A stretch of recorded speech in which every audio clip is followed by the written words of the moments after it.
Erick Erickson, who is a host at our WSB affiliate, longtime friend, and he's been very outspoken on this as well. And a former elections lawyer and lifelong Georgia resident joins us. Erick, it's good to see you.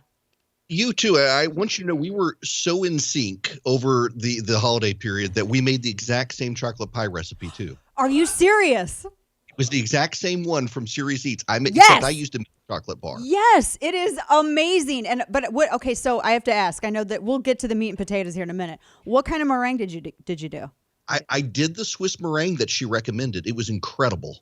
It is amazing. Yeah, it's one of the most amazing meringues ever. That is crazy. So that's awesome. It was the best. I'm gonna make another chocolate pie. My kids are like, "Can we have another one?" Because they ate the other one was gone. And like, look at the two of us. I don't need the chocolate pie. This is the problem here.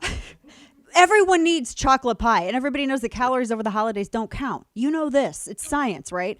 So in addition to being, really like I guess Food Network is where you'll go next. You also, in a previous life, were an elections lawyer. And I want you to tell us, because this video, and I know that there's explanations of this coming up about what was happening in this video. I understand why people are suspicious, because there's been some suspicious stuff happening. So I don't fault them for immediately their red flags going up over this. This, from what I understand, there was a poll worker who was there, who was a Republican and was there the entire time. What is the breakdown of what actually happened in this video? Yeah, okay. So first of all, fraud doesn't happen when security cameras are turned on. And listen, I'm an elections lawyer. Fraud happens in every election, including this one, but it happens before the votes start counting. What happened here under Georgia law, when those boxes that you see are not suitcases, they're the boxes that the ballots are dropped into when they're passed through the scanner, and they're locked. And once they're open, you have to, by law, count every ballot in the box, or else, because you don't want people stuffing ballots back in there and then saying, "Oh, we got more ballots in here, let's count them." You have to completely empty and count the box.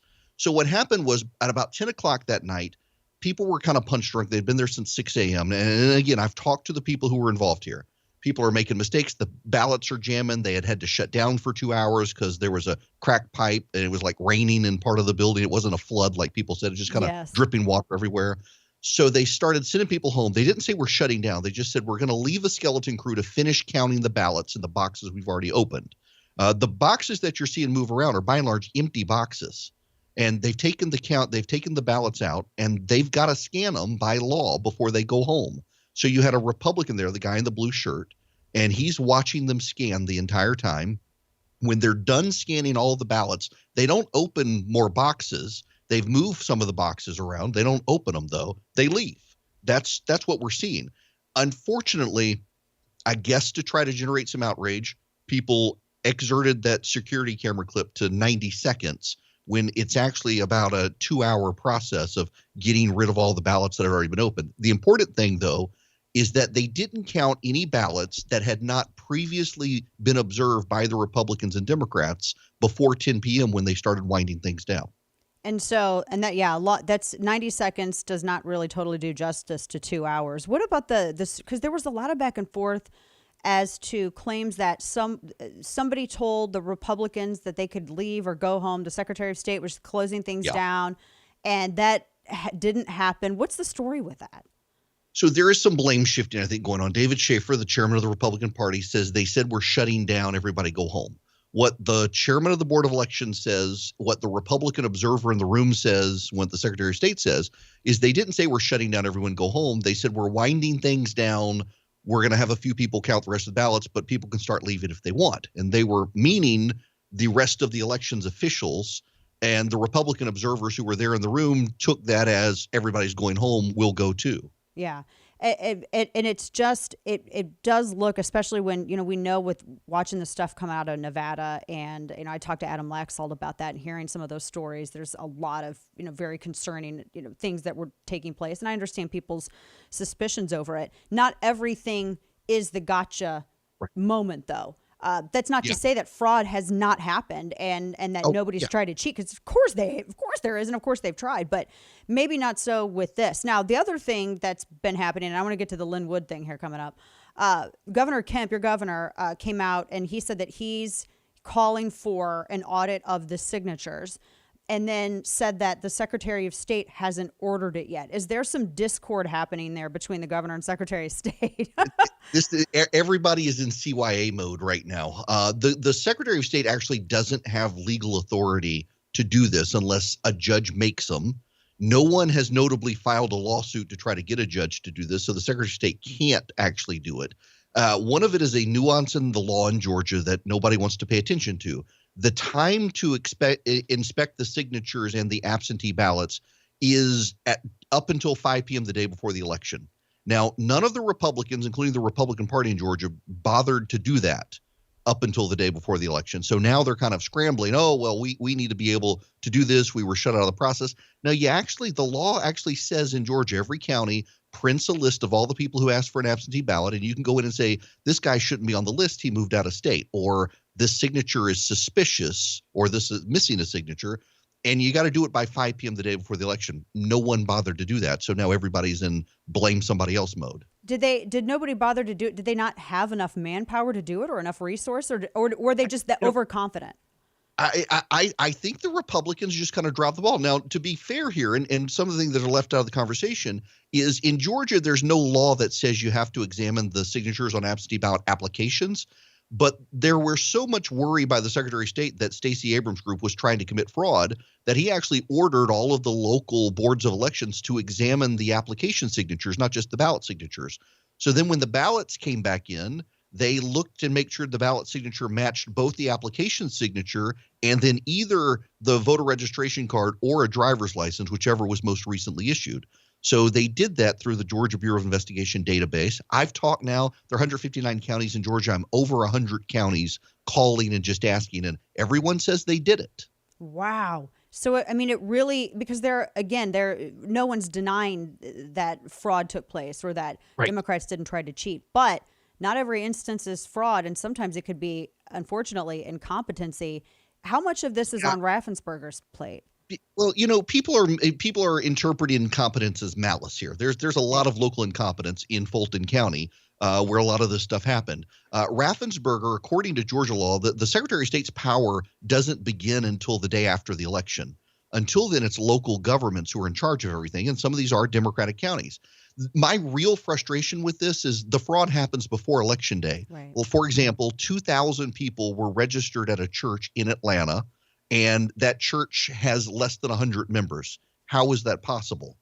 That's where we should be looking, not at this. And were those people weeded out or not? But we've been so distracted by are the machines stealing the election and stuff, we're ignoring where the actual fraud could have occurred. Goodness. And that's not going to do anything, I don't think, to help people feel confident in turning out January 5th to go and vote in those Senate runoff races where, unfortunately, I mean, out of all the places where you would have these kind of problems, it's the state with the 2 runoff races that's going to be determining who's going to be controlling the Senate. So to get to the whole Lynn Wood, and I know Lynn Wood's he's also from Macon. He's kind of been a Georgia fixture for a long time. How much sway does he have in the stuff that he's saying to Georgians in that audio soundbite? I don't know that he does. He's been a Democratic donor in the state. He opposed David Perdue in 2014. He supported the Democrats then. He voted in the Stacey Abrams primary in 2018 instead of the Republican primary. He never even voted for Donald Trump in the Republican primary in 2016, but he voted for Barack Obama in both of his. So I don't know how much pull he has, but the media is giving him a whole lot of attention. It's kind of funny. The day he came out and said, don't vote in this race, Democrats started putting up billboards around the state saying, there's really nothing you can do to stop us. Don't go vote. Wow. Now, because I was trying to give him the benefit of the doubt when looking at this, because I know that there were a lot of Democrats in 2016 who voted for Trump in the election. And that's one of the reasons he was able to kind of pull off the victory he did. He peeled away the Democrat voters. He was talking about jobs and trade. They were focusing on bathrooms and pronouns. So, it ultimately ended up in a victory, and he would have to work to keep those voters. Is it possible that Lynn Wood is just one of those voters that Trump was able to convince, or is there something a little bit more nefarious happening here? I really don't think there's anything nefarious. I think he's very much a populist. He likes Donald Trump. He's a Democrat who went for Donald Trump. He's a trial lawyer here in the state, typically backs trial lawyer causes. He's got some serious issues. His law partners or the people who work with him have filed a lawsuit against him in the last couple of months. Some really deranged allegations about him in a verified complaint, such as claiming that Jesus Christ himself or God has compelled him to do these things. It's just very weird. So there's something going on there. Yeah. Is an element of the Republican Party that is very much about Donald Trump, and they may stay home. But also, just for perspective, if you add up all the statewide races in Georgia or all the legislative races in Georgia, the Republicans got 51% of all votes cast in the congressional races, 53% of all votes cast in state house races, 54% of all votes cast in state senate races. So they still have an edge in the state. Yeah. And isn't statistically, too, these runoff races, they tend to go to in Republicans' favor in Georgia? Yeah, the Democrats in Georgia have never won a statewide runoff. Ooh, I know that they're spending a lot of money to make that to ruin that statistic. We're talking to Erick Erickson, who's on our affiliate WSB there in Atlanta from Macon, Georgia, former elections lawyer as well, and he's been following this. He's statewide in the state. And Erick, with this, and that's the thing that I think that everybody's worried about, the turnout, because people were surprised that it was that close in Georgia. What do you attribute that to? Because I can't imagine the Peach State changing that much to where it is now a blue state or, a toss-up. Well, it's the thing some people don't want to hear. They're actually, I call them 401k voters. There are white, somewhat Republican voters in North Metro Atlanta who aren't social conservatives, who only care about their 401k. They kind of blame Donald Trump, and you can actually see the suburbs and the precincts where these people in very high-income precincts voted Joe Biden, and then they voted David Perdue and Republican all the way down the ballot. And that's what explains the president's loss here, while every other Republican won, is they just kind of got tired of waking up to see if he'd start World War III on Twitter, I guess, and was affecting their 401k. Wow. Last question for you, my friend. How does this end? I'm going to ask you to look in your crystal ball. You know the state better than I think anybody on TV and radio right now. So how does this end? I think the Republicans still have an advantage if they show up. Donald Trump Jr. starting a super PAC here, Republican money flowing in. Here's the thing that everybody doesn't realize outside of the state. The Democrats have literally knocked on 0 doors in the state of Georgia, and they only just started this past weekend, while Republicans have had a huge ground game here for 6 months. Oh, that's bad. That actually, that hurt Joe Biden in a number of states. I can't imagine that. That's why the Republicans were somewhat surprised that he actually won the state, but it really had to do with those high-income Republican voters in North Atlanta. Interesting. Well, we're going to be watching. Everybody's watching your state, Erick. You and your state. Everybody's going to be watching y'all. Radio is great right now. I know. Hopefully, when they are dumping all the ad buy money in, all of the people who are in media and all that, and people like you. I mean, go ahead. That Democrat money spends just as good as everybody else's.